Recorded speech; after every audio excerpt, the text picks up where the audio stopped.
What makes a video game worthy of being Game of the Year? Is it beautiful graphics? Is it great gameplay mechanics? Is it sales? Is it a compelling narrative?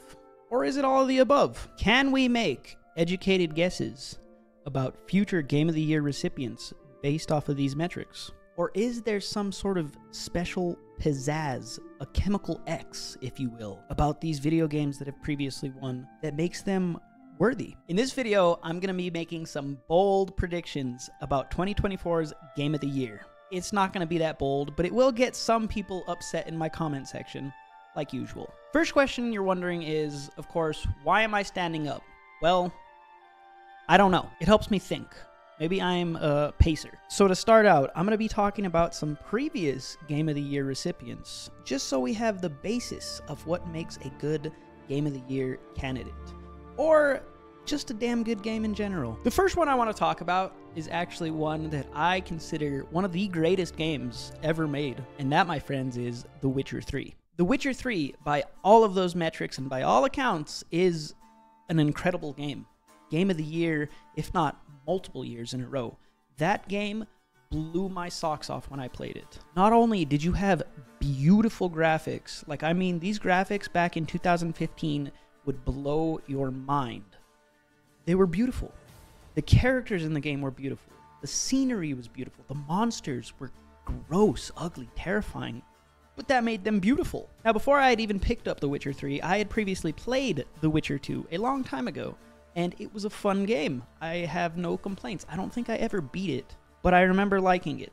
And I remember liking the main character, Geralt, because he was a badass and a fine lady at his side, if not multiple. Listen, when I first played The Witcher, I was a Triss Merigold supporter, okay? I know, I've repented for my sins, Team Yennefer all the way, but back then, playing The Witcher 2, I didn't beat it, keep in mind, not beat it, but she was there, she was my companion, she was a hot redhead. I am simple man. But anyways, The Witcher 3, amazing game, beautiful graphics, the gameplay mechanics were awesome. The fighting, the brewing potions, the oiling your sword for whatever monster, you had to do your research and figure out what you were fighting, and it made the fight a lot easier in a lot of instances. And also, if we're going to call a lot of games Soulsborne games, The Witcher 3 is a Soulsborne game because you slash, you gotta dodge.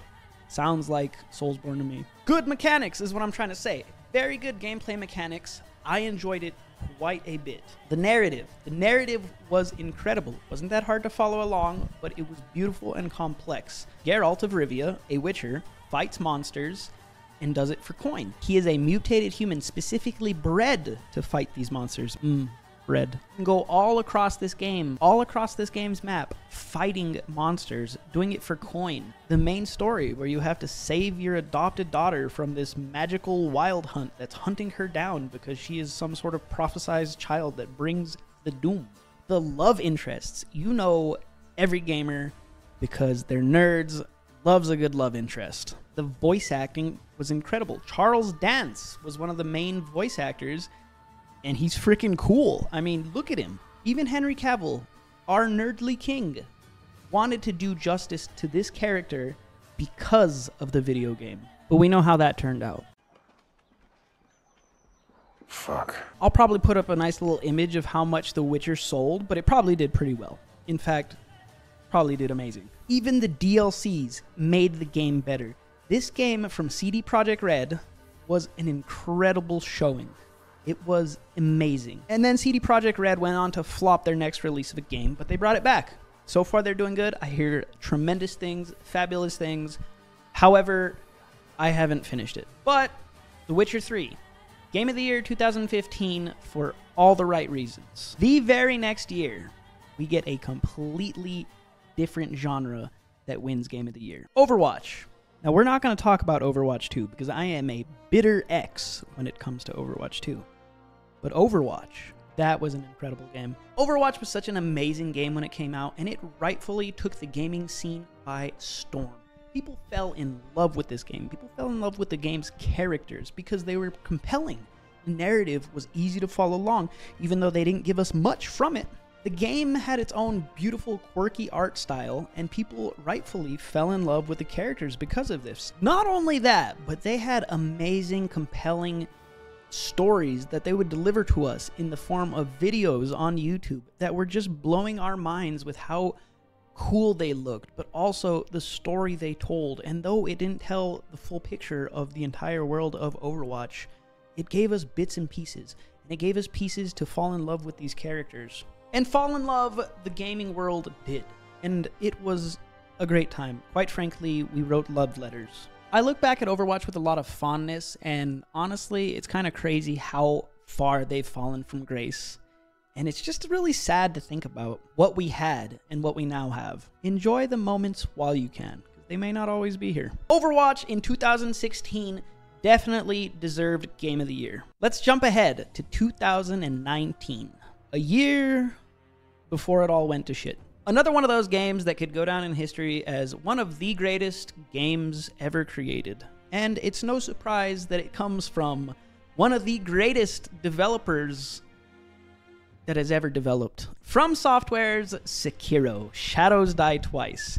Now, anytime I bring up a game like Sekiro or Dark Souls or Elden Ring, there's two different types of people. There's complainers that come into my comments, and there's super freak nasty nerd loyalists, and they will defend the game till their dying breath, and every other game is trash compared to it. Every other game that has a Monkey King in it is trash compared to it, and it's an awful game, and it's at best mediocre.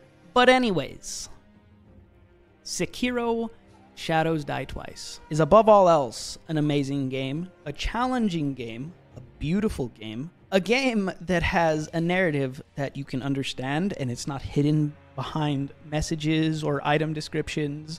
And I'm not knocking that. I love Dark Souls. But this was a little bit different from FromSoft.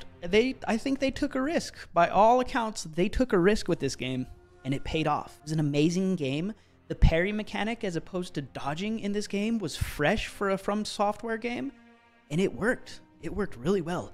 Of course, like, you play an awesome samurai ninja shinobi, and it was freaking cool. You fought other samurai ninja warrior shinobis, and it was cool. This game is visually stunning, but it's visually stunning in a different kind of way compared to some of the other games that I've talked about. It's still a beautiful game, but it's more bleak, so it has a different tone to it. Visually, narratively, all of the above, but it's still a beautiful game.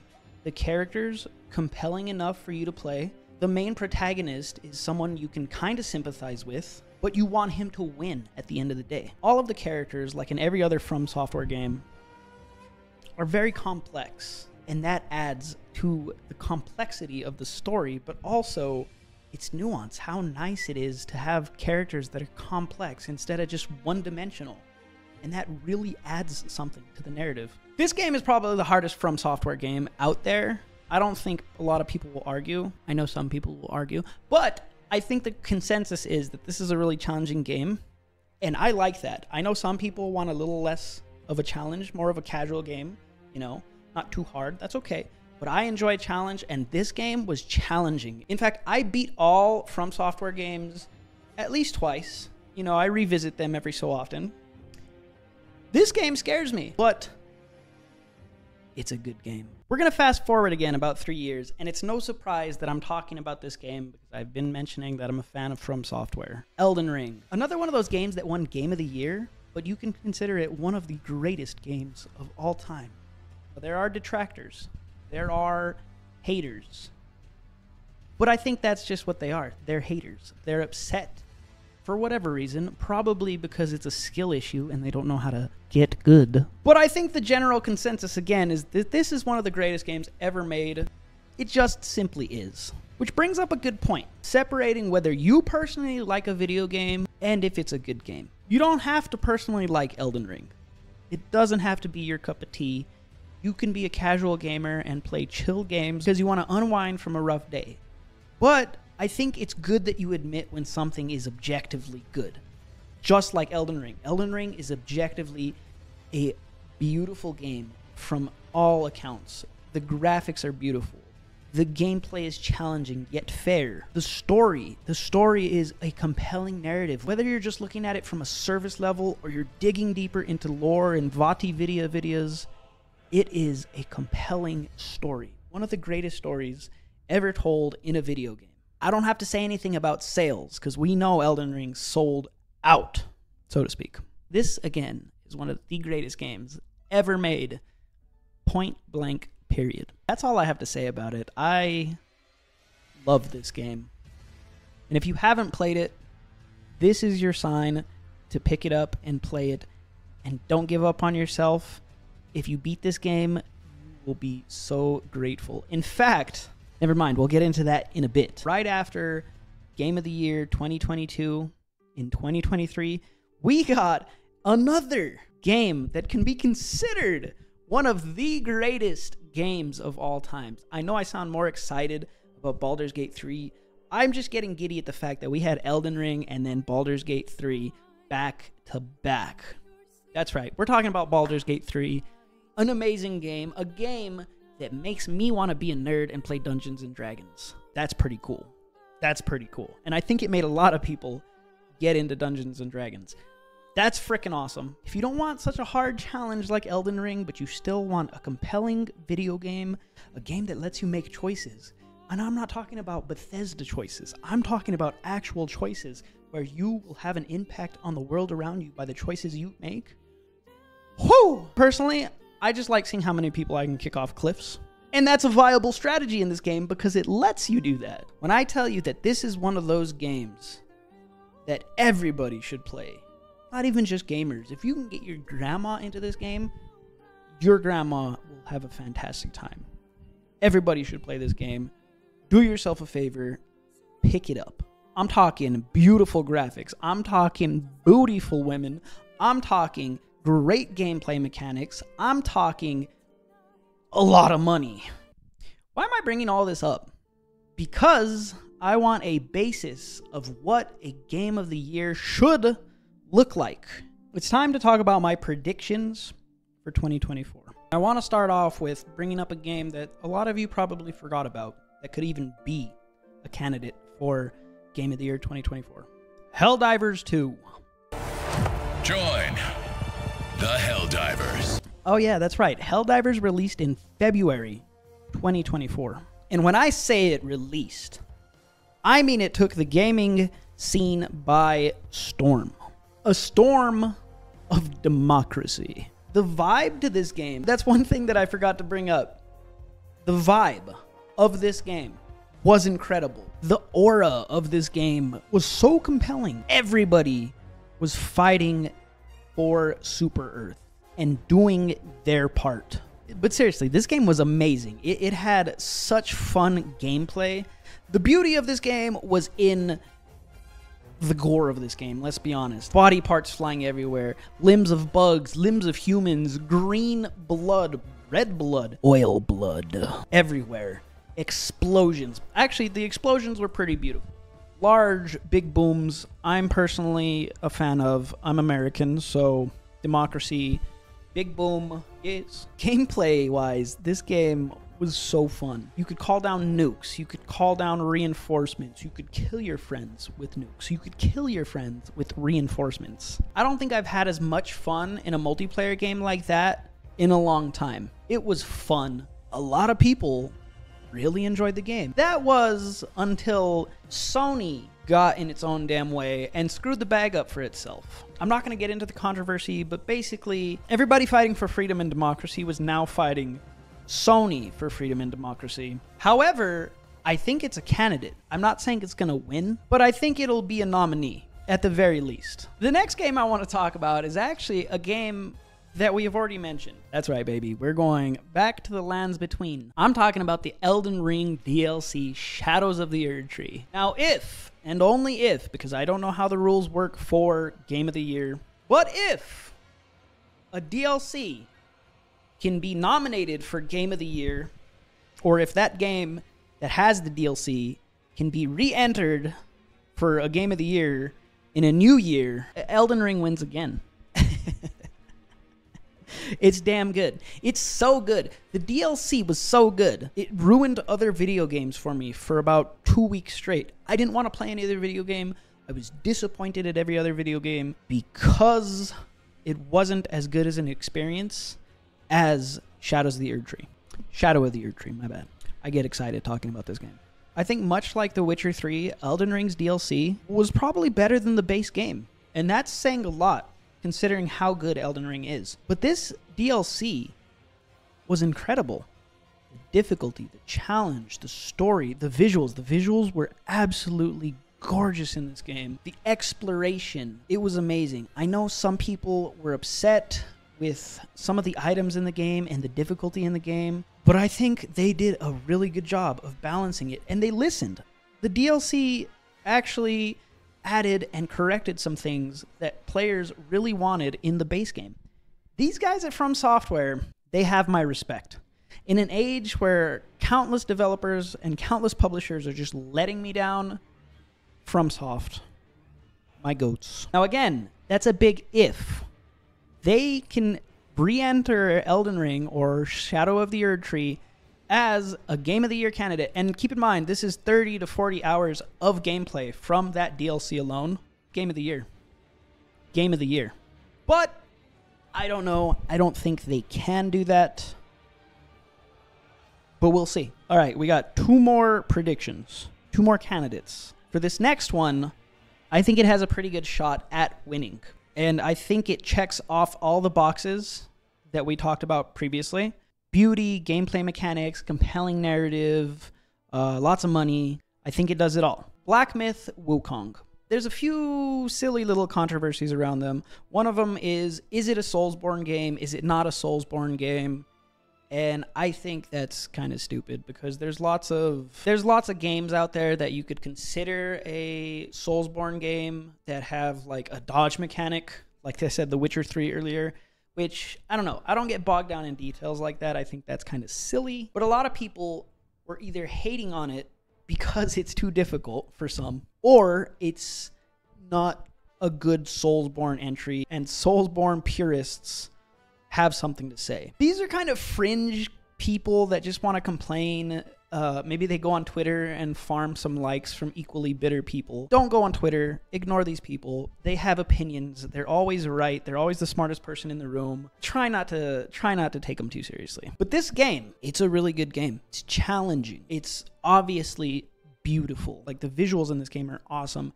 It's a compelling narrative. I think even if you don't like Journey to the West, which I'm a fan of, it's a compelling narrative. It's the Monkey King. The Monkey King has inspired so much pop culture in our world today, so much media in our world today, that you could see a reference to it in almost everything. Dragon Ball Z, Son Goku. He is a monkey boy. He has a tail. He flies on a cloud. He has a cool power pole that extends. He fights gods. He's a chill dude. You get the idea. And there's lots of other things that have drawn inspiration from Journey to the West and Sun Wukong. So the narrative is there. The beauty is there. The gameplay is there. Sometimes I find myself liking it a little bit more than a Soulsborne game because it gives me options. It gives me options to, like, pluck out my hair and make a few copies of myself to go beat a boss, to go gang up on a boss. Or I can freeze somebody in time and get off some cheap shots before they start swinging on me again. Or I can turn myself into stone so when they hit me, ding, and they get wrecked and I can hit them some more. So there's some things that make it more fun or more entertaining than a traditional, like, just gotta dodge and time his attacks right kind of thing, which is fine. I think it's fun. Sometimes I like it more than Soulsborne mechanics. Sometimes I like it less. But overall, it's a fun game. People have compared it to like a combination of God of War fighting and Dark Souls, Soulsborne fighting. And I think that's valid. There's times where I'll be looting a chest and I'll walk up to it and I'll flip it open and I'll grab in and it's like, oh shit, is that Kratos? And it's sold really well. I'm pretty sure in China people were selling out PS5s because people wanted to play this game. And over here, it's done really well. I think it's the second highest game played on Steam. That's just over here. So sales are there. People like it. There's some obvious vocal minorities that just want to hate on it or complain. Ignore those people. So right now, as of recording of this video, as of me pacing like this and making a weird, awkward eye contact with you guys, as of recording this video, September 4th. In my opinion, that's my pick for Game of the Year. That's my pick for Game of the Year. However, there's a game that has not yet released yet. And by all accounts, and by everything that I'm seeing about it, could outdo everything that's come out this year. Keep in mind that it is not out yet, and the broader majority of gamers have not put their hands on it, which, hold your horses. Be cautiously optimistic about games these days, but could be a thing, could be an issue. It's not a tested, it's not a proven commodity, so we have to be careful about that. But a game I think is gonna come out the woodworks and just blow everything away, or I should say I hope it is gonna do that. Warhammer 40k Space Marine 2. Whoo! This game looks good. This game looks incredible. Beautiful. Graphically beautiful. The movement of a Space Marine. I never thought a Space Marine could look so fluid in that giant armor moving around, but from everything that I've seen from this game that has not come out yet, looks incredible. Absolutely amazing. I really want it to be a good game. Gameplay mechanics. It looks and kind of feels like a pseudo Gears of War. You got like a chainsaw gun, and these are all in lore, in canon, Warhammer stuff. I'm not saying like they stole anything from Gears of War because it's been around for a while. But it looks like a Gears of War game. You're fighting the Horde. You're fighting hordes of Xeno scum, of Chaos Marines, of other things that go against the Imperium of Man. I'm not a huge Warhammer 40k enthusiast, but I know a little bit of things. And from what I know, this universe is wacko. It's absolutely sick. And I mean that in all different kinds of ways. This universe, and I'm assuming it's going to make the narrative, woo, is freaking crazy. So I'm really excited. This might be a video game that gets a lot of people involved into the Warhammer 40k scene just by virtue of being a really good game and people wanting to know more about what the hell is going on in this universe. So that's a game that I think is going to blow a lot of people's socks off. So those are my predictions. Helldivers 2, if they let Shadow of the Erdtree into Game of Year category, Black Myth Wukong, sorry, I keep doing that, and Warhammer 40k Space Marine 2. Those are my picks for Game of the Year nominees, I guess. If I had to pick one, nail one down to the ground, right now, I'm going to say Space Marine 2. I'm going to take a gamble, a bold prediction that isn't that bold, and say Space Marine 2. Other honorable mentions, I think, might be Deadlock. I don't know if you can put in an early access game into the Game of Year, but people are liking it. I think it's a cool game. I've had fun. Maybe just one honorable mention. You never know. Those are my predictions. What are your guys's? I'd love to know some of your thoughts on some of the things that I discussed. Previous Game of the Year winners, current Game of the Year potentials. What do you guys think? Like I said, this is a funny, awkward video where I kind of paced around, but I didn't want to write things down. I didn't want to write a script down because I wanted to just kind of talk. Let me know in the comments if you guys enjoyed this video. Leave a like. It helps me and it helps this channel. It helps me to know if you guys like this weird pacing around, awkward eye contact like we're across the room. If you're new here and you want to see more, subscribe and ring notifications. Yeah, I try and put out a video every week. I stream, I drop shorts, I drop TikToks. Thank you guys so much for watching, and I'll see you guys next time.